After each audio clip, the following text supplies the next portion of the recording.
अब यहाँ पर एक बात समझना है हमको, कौन सी बात है कि द्रव कब उबलता है। अब ये समझने के लिए कि द्रव कब उबलता है हमको समझना पड़ेगा दो बात, एक समझना पड़ेगा वायुमंडलीय दाब, दूसरा समझना पड़ेगा वाष्प दाब, क्योंकि इसके समझे बिना हम ये नहीं समझ पाएंगे कि द्रव कैसे उबलता है।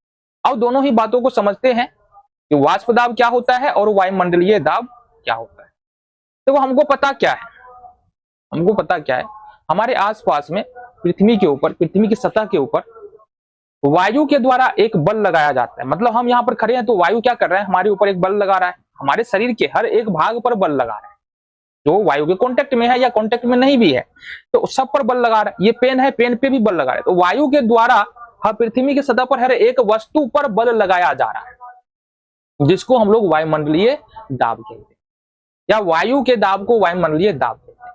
देखो जैसे जैसे समुद्र तल से नीचे जाएंगे, क्या बोले, समुद्र में नीचे जाएंगे वायुमंडलीय दाब घटेगा, ये बढ़ेगा, और जैसे जैसे समुद्र तल से ऊपर जाएंगे तो वायुमंडलीय दाब घटेगा।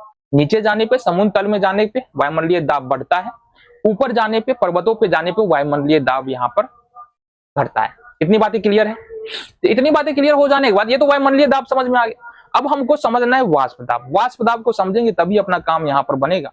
तो सपोज हमारे पास एक बर्तन है, ये आ गया तुम्हारा बर्तन आ गया। अब इस बर्तन में हम क्या रखे हैं, जाहिर सी बात है कुछ नहीं, ये द्रव है यानी कि पानी, कोई भी द्रव ले सकते हैं, यहाँ पर हमने पानी लिया। अब इसको करेंगे गर्म, ये हो गया हमारा आग, आग नहीं होगा आग होगा, ठीक है। तो ये हमारा हो गया आग। जैसे ही गर्म करेंगे ना तो यहां पर क्या होगा, इसमें भाप बनेगा, पानी के अंदर में भाप बनेगा, बनेगा कि नहीं, हाँ या ना, बनेगा ना। अब पानी के अंदर भाप बनेगा और यह भाप यहां से निकलना चाहेगा। अब निकलने के क्रम में ये क्या करेगा, पानी के अंदर से एक बल बोल रहे हैं, बल लगाएगा। ने क्या कहा, जैसे ही पानी को गर्म करेंगे तो पानी के अंदर भाप बनेगा, वेपर बनेगा, और वेपर निकलने के लिए पानी के अंदर से बल लगाएगा, जिसको हम लोग वाष्प दाब कहते हैं। क्या बोलते हैं, इस बल को हम लोग वाष्प दाब कहते हैं। आई होप वाष्प दाब क्लियर है। और ऊपर से एक बल लग रहा है जिसको हम लोग वायुमंडलीय दाब कहते हैं। क्या कहेंगे, वायुमंडलीय दाब कहेंगे।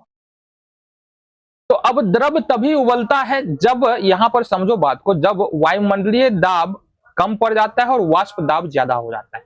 मतलब द्रव तभी उबलेगा जब वायुमंडलीय दाब से ज्यादा वाष्प दाब हो, इसलिए तो 100 डिग्री सेल्सियस पे उबलता है सामान्य वायुमंडलीय दाब पर। देखो यहाँ पर अगले प्रश्न की ओर बढ़ेंगे, वहां क्या कह रहा था, यहाँ पर ये बात समझ में आ गया ना। चलो जी।